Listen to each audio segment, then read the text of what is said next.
মেয়ের মৃত্যুর জবাব চায়। ভোট ময়দানে অবতীর্ণ হয়ে এক অন্য লড়াই লড়ছেন সন্তানহারা জননী। এর আগে রাজনীতির ময়দানে এভাবে বিচার চাইতে কেউ কাউকে কখনো দেখেছেন? নদিয়ার কালীগঞ্জ বিধানসভায় এক মায়ের লড়াইয়ের সাক্ষী থাকবেন ভোটাররা। রাজনীতি বোঝেন না তিনি একটা কথা জানেন, যে রাজনীতির জন্য আজ তিনি সন্তান হারা, সেই রাজনীতির ময়দানে নেমেই মেয়ের মৃত্যুর বিচার ছিনিয়ে আনবেন। তাই তো হেসেল থেকে সোজা বাম প্রার্থী হয়ে কালীগঞ্জ থেকে লড়াই করছেন তিনি আর কেউ নন, ভোট হিংসার বলি তামান্নার মা সাবিনা ইয়াসমিন।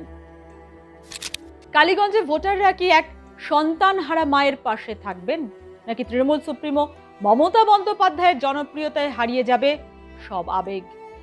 কি বলছে কালীগঞ্জের ভোটাররা? আজকের ভোটের হাওয়ায় নজরে কালীগঞ্জ।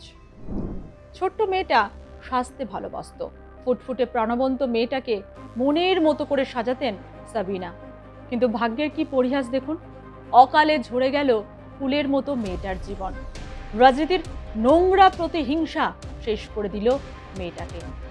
মেয়েটার মৃত্যুর বিচার চাওয়ার লড়াইয়ে শোক খুলেছেন, চোখের জলও শুকিয়ে গেছে। এবার বিচার ছিনিয়ে আনার পালা। সালটা 2025। কালীগঞ্জ উপনির্বাচনে জয়ী হন তৃণমূল প্রার্থী আলিফা খাতুন। অভিযোগ ওঠে, তৃণমূলের বিজয় মিছিল থেকে ছোড়া হয় বোমা, আর তার আঘাত মৃত্যু হয় তামান্নার। স্থানীয় সূত্রে খবর, তামান্নাদের পরিবার বাম সমর্থক। তাই কি হামলা? অনেকেই সেদিন প্রশ্ন তুলেছিলেন। তবে কি জেনে বুঝেই হামলা করা হয়েছিল? এ নিয়েও অনেকে প্রশ্ন তুলেছিলেন। জেলার রাজনীতিতে ঝড় বয়ে গেছে। শোকাতুর মায়ের কাছে বিভিন্ন রাজনৈতিক দলের নেতারা ছুটে গেছেন, সাহায্যের আশ্বাস দিয়েছিলেন। কিন্তু সন্তানহারা মা অনড়, তিনি সাহায্য নন, বিচার চান। এই ঘটনায় 24 জনের নামে অভিযোগ হয়। এখনো পর্যন্ত সব অভিযুক্ত ধরা পড়েনি। স্বাভাবিকভাবেই পুলিশের বিরুদ্ধে নিষ্ক্রিয়তার অভিযোগ রয়েছে। বালিকার বাড়িতে প্রদেশ কংগ্রেস সভাপতি শুভঙ্কর সরকার, কংগ্রেস নেতা অধীর চৌধুরী, সিপিএম নেতা মোহাম্মদ সেলিম, মীনাক্ষী মুখার্জি থেকে রাজ্য রাজনীতির একাধিক নেতা নেত্রী যান। 2025 সালের জুলাই মাসে মেয়ের মৃত্যুর সুবিচার চেয়ে কলকাতা হাইকোর্টের দ্বারস্থ হন সাবিনা ইয়াসমিন। সিবিআই তদন্তও চেয়েছিলেন। দোষীদের শাস্তির দাবিতে ক্রমাগত বিচার চেয়ে তিনি মানসিক অবসাদে ভুগতে থাকেন। মাস চারেক আগে তিনি আত্মহত্যার চেষ্টাও করেন। সিপিএম এর প্রার্থী তালিকা প্রকাশ হতে দেখা যায় কালীগঞ্জ বিধানসভা কেন্দ্রে প্রার্থী হয়েছেন সেই সাবিনা ইয়াসমিন। এবার বিচারের দাবি জানাতে তাই তিনি রাজনীতির ময়দানে। নিন্দুকেরা বলছেন, ফায়দা তুলতে সিপিএম তামান্নার মাকে অর্থাৎ সাবিনা ইয়াসমিনকে প্রার্থী করেছে। কিন্তু সাবিনা ইয়াসমিনের দাবি, লড়াই জারি থাকবে, মানুষ ঠিক করবে। তিনি জেতার বিষয়ে 100% আশাবাদী। তার দাবি, গ্রামের কোনো স্থানে যেন আর বোমা না থাকে, তামান্নার মতো ক্ষতি যেন আর কারণ না হয়। তামান্নার আত্মার শান্তির জন্যই অসহায় মানুষের জন্য কাজ করার প্রতিশ্রুতি তার। তবে টুইস্টটা কোথায় জানেন? সেদিনও উপনির্বাচনে জয় ছিনিয়ে নিয়েছিলেন তৃণমূল প্রার্থী আলিফা আহমেদ। তার সমর্থনে বিজয় মিছিল হয়েছিল সেদিন। আর 26-এর বিধানসভা ভোটে ফের তিনিই প্রার্থী। কালীগঞ্জে তৃণমূল প্রার্থী আলিফা আহমেদ বনাম সাবিনা ইয়াসমিন। পরিসংখ্যান বলছে 1951 সালে প্রতিষ্ঠার পর থেকে কালীগঞ্জে মোট 18 বার নির্বাচন হয়েছে, যার মধ্যে রয়েছে 2025 সালের উপনির্বাচন। প্রথম কয়েক দশক জুড়ে কংগ্রেস এই এলাকায় 12টি নির্বাচনের মধ্যে 9টিতে জয় পায় এবং 2016 সালে আবারও স্বল্প ব্যবধানে ফিরে আসে। তাদের মোট জয়ের সংখ্যা এখন 10।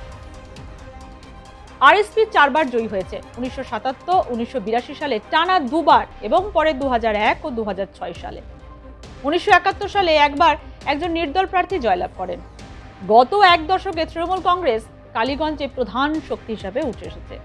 তারা 3 বার আসনটি দখল করেছে। 2021 সালে জয়, এরপর 2025 সালের উপনির্বাচনে জয়। 2024 সালে তৎকালীন বিধায়ক নাসিরউদ্দিন আহমেদের মৃত্যুর পর উপনির্বাচন অনুষ্ঠিত হয়, যেখানে তার মেয়ে আলিফা আহমেদ 50,049 ভোটে জয় পান, যা নাসিরউদ্দিনের থেকে বেশি। উভয় ক্ষেত্রেই বিজেপির অভিজিৎ ঘোষ দ্বিতীয় স্থানে থাকেন। আর কংগ্রেস বামফ্রন্ট জোটের অংশ হিসেবে লড়াই করা সত্ত্বেও তৃতীয় স্থানে নেমে যায়।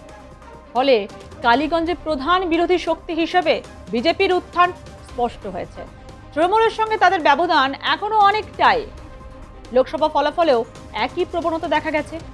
2024 সালে কৃষ্ণনগরের তৃণমূল সাংসদ মহুয়া মৈত্র কালীগঞ্জ এলাকায় 30,773 ভোটে এগিয়েছিলেন। 2019 সালে 37,228 ভোটের তুলনায় কিছুটা কম হলেও তৃণমূলের শক্ত অবস্থান অটুট থাকে।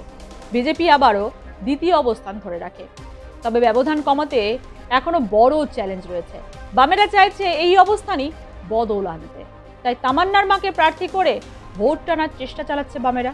যদিও রাজনীতিতে আবেগের জায়গা নেই। এখন দেখার কালীগঞ্জে কতটা লড়াই দিতে পারেন তামান্নার মা সাবিনা ইয়াসমিন। তবে একটা কথা ঠিক, তিনি যদি স্বার্থান্বেষী হতেন তাহলে হয়তো অন্য কোনো প্রথম সারির দলের পতাকার তলায় হাঁটতেন, কিন্তু তিনি সত্যিই চোয়াল চাপা লড়াই লড়ছেন তার নিজের মতাদর্শে।